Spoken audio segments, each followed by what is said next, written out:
One time nga nakatambay ako mag-isa sa kantin.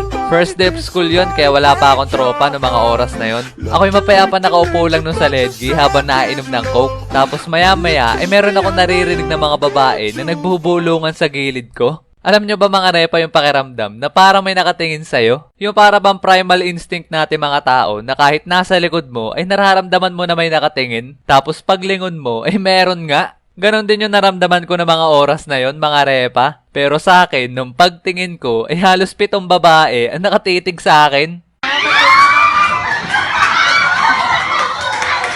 At siya, si Yasmin. Hindi nyo tunay na pangalan? Itago na lang natin siya sa pangalan na yon kasi kahawig niya yung actress sa GMA na si Yasmin Cordy. Naalala ko na siyang pinakaunang babae na nagkagusto sa akin nung senior high school ako. At isa din siya sa dahilan kung bakit naging memorable yung senior high school life ko. One time nga ay dumating sa point na parang halos lahat ay alam na may gusto siya sa akin. Kasi sa tuwing kasama ni Yasmin ang kanya mga kaibigan tapos nakita nila ako ay mag-iingay silang lahat sabay uulitin nila sa akin si Yasmin. Sabay yung mga tao sa paligid ay mapupunta yung attention sa amin. Naalala ko nga nun pati yung advisor namin ay nakikisali na sa mga kaibigan ni Yasmin sa pag-uulit sa amin dalawa.